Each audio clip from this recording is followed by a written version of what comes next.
अथ प्रथमोऽध्यायः। जनक उवाच कथं ज्ञानमवाप्नोति कथं मुक्तिर्भविष्यति वैराग्यं च कथं प्राप्तम् एतत् ब्रूहि मम प्रभो।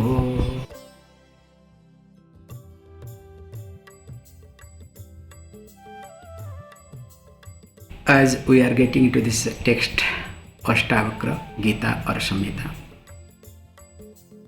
always a teaching gets unfolded based on the students. So if the student asks silly question, the answer has to be in that way. It's like if you observe same mother, same child, how mother answers the child. Sometimes father make mistake, become serious, wants to teach many things, not required. But mother knows how to handle the situation. Here, the disciple is none other than King Janaka. And interestingly, King Janaka was the father of Sita, and that too you can say adopted father, because he was unborn. And that's why he is Videha Raja, present day called Nepal. And interestingly, why he became Videha? True to his name, Janaka was a living, liberated person, even though he was a king. That's why in our culture, it was there that a king can be a sannyasi, but a sannyasi cannot be, need not be a king. And here, with reference to Janaka, there are many stories go around him, because being a living, liberated person, what we call as wise person, completely unattached to the system, to the kingdom, to the royalty, but he was doing what is to be done. And such a student has to ask serious questions. Unfortunately, this particular text is abused by many speakers, many orators, because to take this text, one should be well qualified, and there are a lot of prakriyas are there. Whereas most of the self-made people, self-made gurus, especially those who do not have much Sanskrit knowledge, little bit pick up here and there, they take this Astvakra Gita. It's very popular on the net. Because here you don't need any Sanskrit knowledge. You just read the translation, and whatever comes to your mind, you can close your eyes or open your eyes and talk the way you want. But in reality, it is not like that. It is exactly we like talk about Atmabodha. There is a text written by Adi Shankaracharya. Atmabodha is supposed to be taken by a teacher in an advanced stage, not in the beginning stage. But many people take in the beginning stages. Do you know why? Because in Atmabodha, every verse, almost every verse, clarifies or, through the verse, one prakriya, methodology of teaching is being expressed. So unless you know the methodology of teaching the prakriyas, you will never understand Atmabodha. But people take then it becomes information. So also this text called Astvakra Gita or Samhita. I don't want to get into too much in criticizing mode. But just to inform you all how serious is this text. So the Janaka asked the question. So general question would be what? I want to be liberated, tell me what is liberation. He doesn't do that. He starts asking, Katham Jnanam Avapnoti.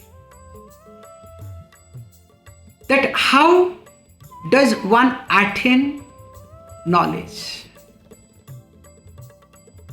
Now question arises. This is called the student, this is called the mature person, this is the wise person's statement. Remember, wise person is a student here. So he doesn't say, look, I am already wise and moreover I am a king. Why should I ask? I know everything. So the humility you can see, the traditional teaching you can see here. And he asked this question, why I am interested to know about the knowledge? Because knowledge has to give mukti. That is the background. If the knowledge does not give mukti, knowledge has no value either. I am not interested in that. That's why next question he asked, Katham muktim bhavishyati?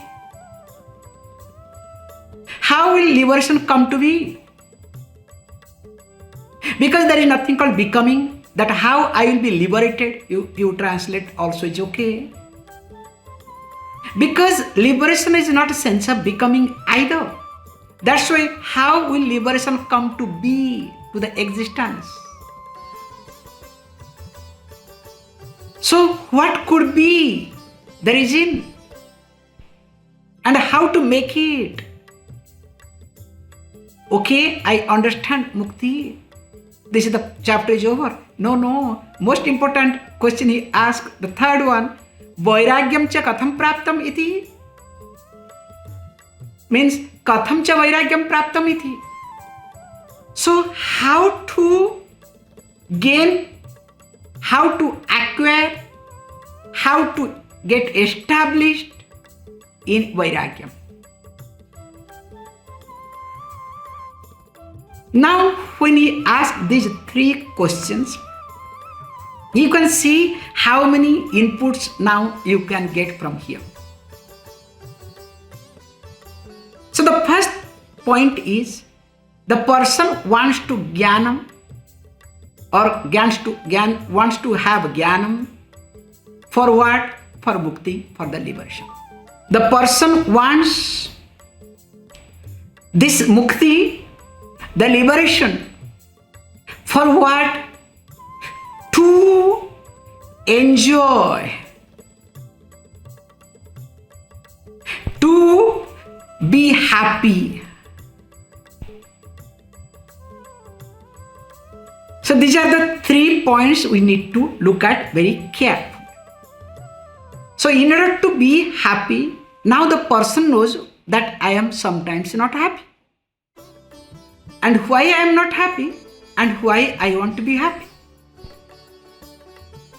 So there are many angles in this same question in the first verse itself. In fact, this verse is going to get expanded further. Now, how Astvakra is going to answer? Let us read. Astvakra uvacha muktim ichhasi chetat Vishayan visavatyaja Kshamarjavadaya tosha satyam Piyushavad bhaja.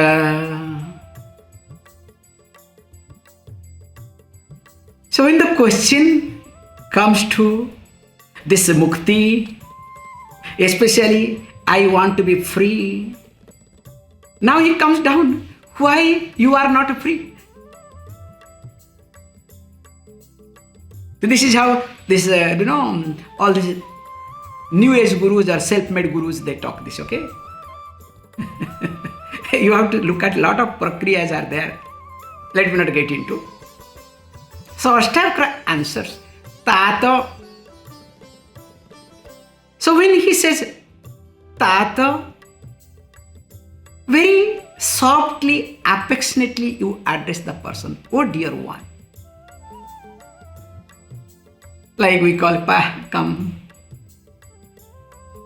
Because there is compassion. And in that compassion, you remember your past. Also, you understand the person, and understanding the person, what the person wants and how to guide, all these are included in one word called Tata. That's why a teacher has to be compassionate. As tough as required, also as compassionate as required. These two things have to go together. One cannot say, no, I am very compassionate, not tough, or I am tough, not compassionate. Will not work. So here is being highlighted Tata. Here the teacher is compassionate. So being compassionate says, look, in affectionately addresses that, oh dear one, Tata iti Chet muktim ichhasya. So puts a question. Chet means if. If you wish, if you would like. What you would like, what you wish? Muktim. So if you wish, if really you wish or desire liberation, then what you need to do? He says there is something to be done. What is that? Vishayan Vishavat Tyaja. Straight I comes to the point.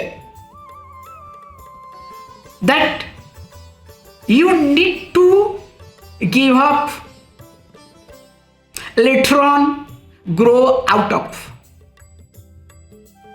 And what are they? They are called Vishayan. Sense objects related to pleasure. Then question may arise, what is this you are talking straight? I give up worldly pleasure. How is it possible? We have been listening to this. Giving up is not possible in life. More I give up, more I am attached. Physically I can give up, but mentally I cannot. We have been talking all the time that grow out of, now suddenly tyaja, give up. So don't you contradict. This is called methodology of teaching, okay? So cannot be any contradiction. He uses this word, hey, don't worry, I have to use tyaja, give up, because I have to hit your mind. Or else you will start justifying. And how to give up? He uses this word that is called Vishavat. Like poison. Look at this word. So how do you give up poison? When you see something that is poison, what you do? You carefully ignore. You carefully keep that thing in a right place. Maybe will be useful in right time, okay? Especially if you are a farmer. You have to keep it in right place so that it should not be reached by your wife, especially when you start fighting our children. Any unwanted situation should not happen. But at the same time, when you use, how carefully you use.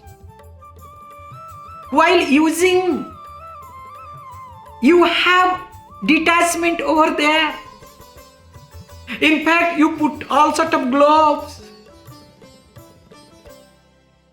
Not only that, you wash your hand again and again, try to smell, still it is there or not. What are the precautions you take with reference to poison? Even though you have to deal with poison, especially if you are a farmer, but what you do? How many ways you handle? So what is your approach towards that poison? Look at that aspect, nothing else. So you are not critical of poison, nor you are after the poison. So Vishavat Tyajaiti. So may you give up the worldly pleasure, the sense objects that is connected to your pleasure, that is better word, as Visham, as poison.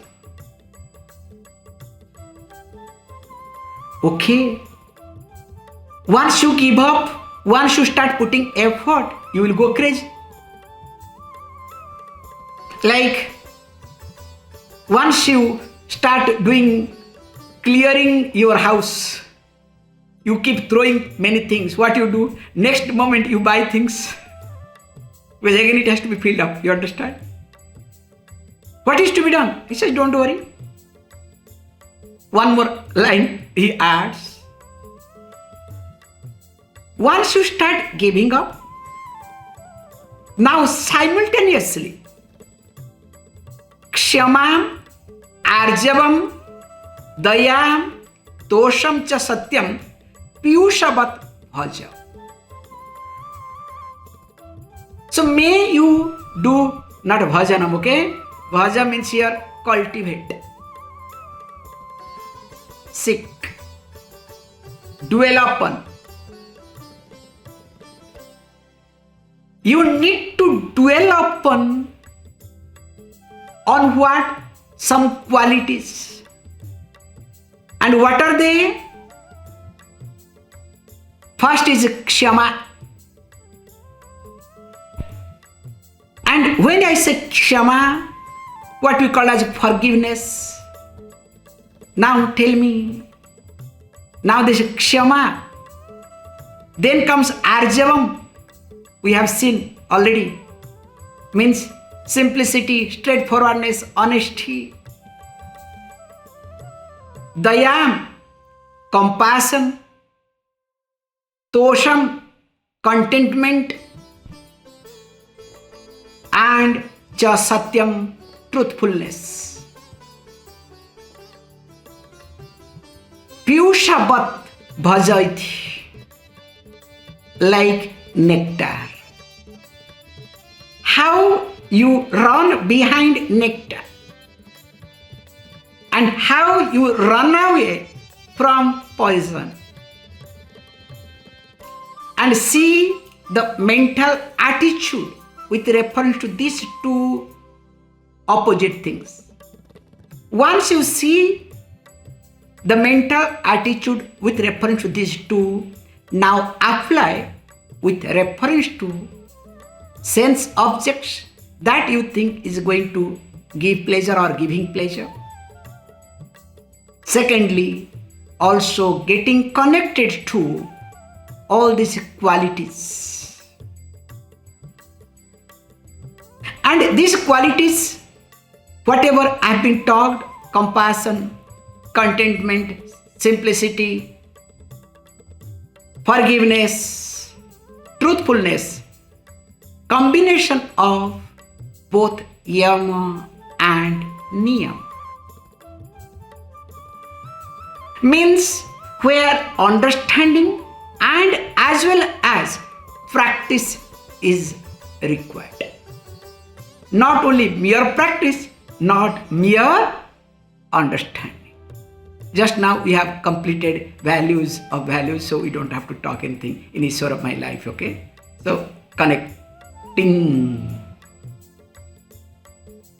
Once you do that, then what happens? Says, look, definitely you will see the difference. Now, why does it do? Before going to next, because where he is going to adapt called prakriya, we call as apavad prakriya. So methodology of teaching has to come, indifferently he has to bring. Before going to that, he wants to highlight this point. Look, first of all, what you think that liberation is not absent of anything or to be achieved something.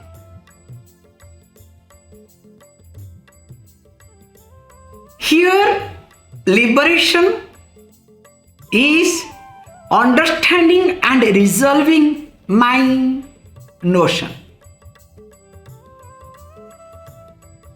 But problem is, to understand and resolve my notion, I need to work with myself. So in order to work with myself, I can do practice many things. So whole practice is not to practice, but to resolve. But most of the time I practice just to practice, then I present that I am a practitioner. And because of which I try to present myself in like superior way, and this is how the superiority complex comes. You know, beautiful story, some changing those two solid text. You know this Rishikesh. Pujya Swamiji used to say, you know, any person comes to Rishikesh, after a few months, they become Pahunch Gaya Mahatma. They are liberated. And best example, you can go to any ashram, you will see this. The first when they join, you know, they will do proper namaskar. When they see Swamiji another, properly they do namaskar. You cannot think of the way they do it. Then once they stay for 1 or 2 months, that namaskar goes. Then what happens? Now the hand will touch the feet. After 2-3 months, hand will start touching the knee. And that too, right hand, left hand, okay? You cannot think of. Very funny. And local people, they do, when they come to Namaskar, from a distance, left hand, right hand, which hand is convenient to them. Then, after that comes what?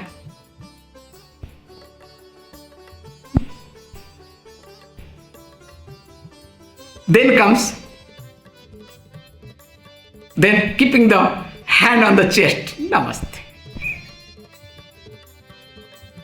And finally, namaste. Smiling, acknowledging. And later on, they expect that you should do namaskaram to them. So that is the stage you have to leave the ashram, okay? Means you are not only Pahunch Gaya Mahatma, you are already enlightened. So this is called practice impact.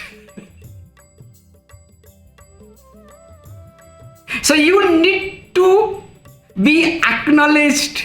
People must acknowledge you. And if people don't acknowledge, so here he says, no, not like that.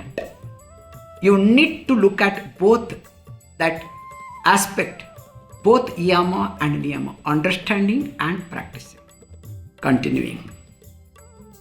Na prithvi na jalam na agni na vayur dyor na va bhavan esam sakshinam atmanam Chidrupam vidhi muktaye.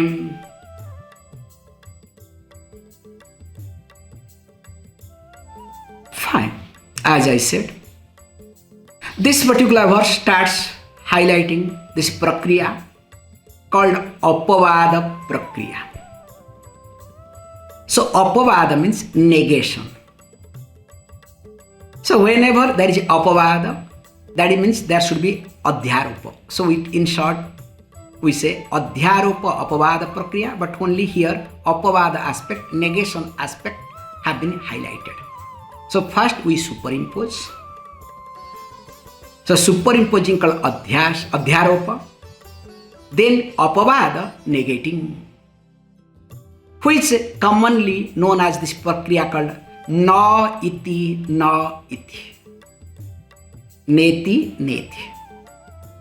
So this neti prakriya, methodology of teaching, or you can say apavada prakriya, which is the most important prakriya. There are many prakriyas, this is one is being highlighted here. Here, Astvakra highlights this prakriya because assumes Janaka already knows adhyaropa very well. And being a qualified student, straight away he goes to apavada prakriya, or else we have to spend a lot of time in adhyaropa. It is like during marriage time. So after marriage, you are supposed to see Arundhati Nakshatra. And I am not telling you jokes. Arundhati, one of the star, okay? And what they do, I can ask all of you, how many of you have you seen? I am sure no. But both, newly married, they are so anxious. And when the priest says, look at the tree, look at this, that, can you see? Yeah, yes. The first lie starts during that time. Both wife and husband says that, okay? Yeah, we saw it. It is almost impossible to see, okay? Even if you really know in details and if you have practiced, maybe you will be able to find it out, okay? However, how this, we have Arundhati Prakriya also, this is, how this, that is another Prakriya methodology of teaching. Here is being highlighted that the person must be aware of the situation. And what does he say? Let us look at this quickly. In the previous verse, he had addressed Tata, oh dear one. Now the second one he addresses Bhavan. This is another way of addressing, with respect.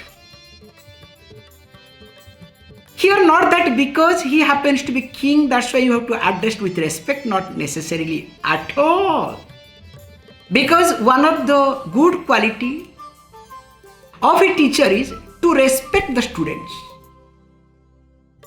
In fact, I have seen with Pujya Swamiji, especially the moment anybody becomes a Swamiji, he treats that person entirely differently.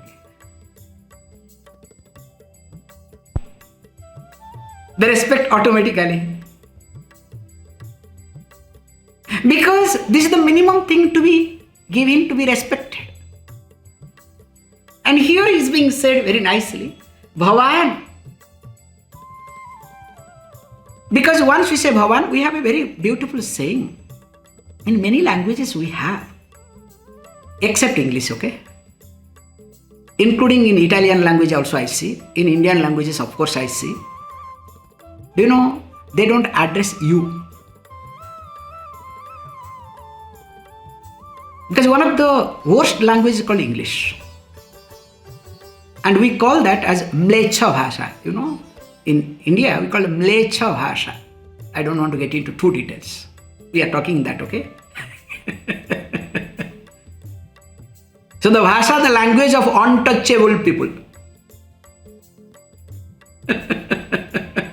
That bad language we use. So with respected people,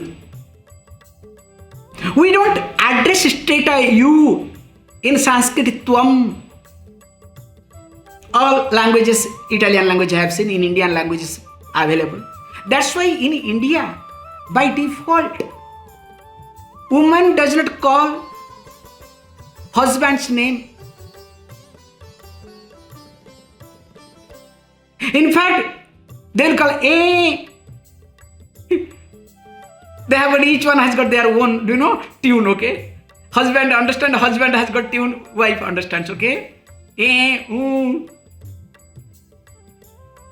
It's an amazing concept because each one respects.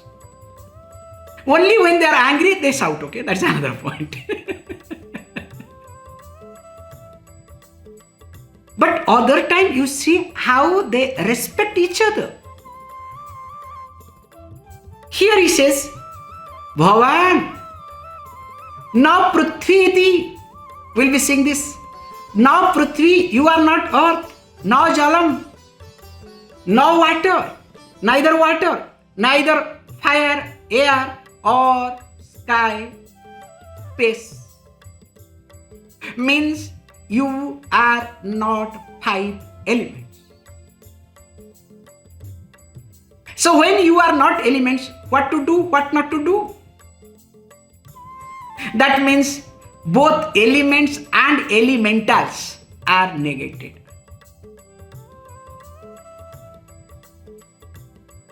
And if you are not that, then who you are? That we'll be seeing tomorrow.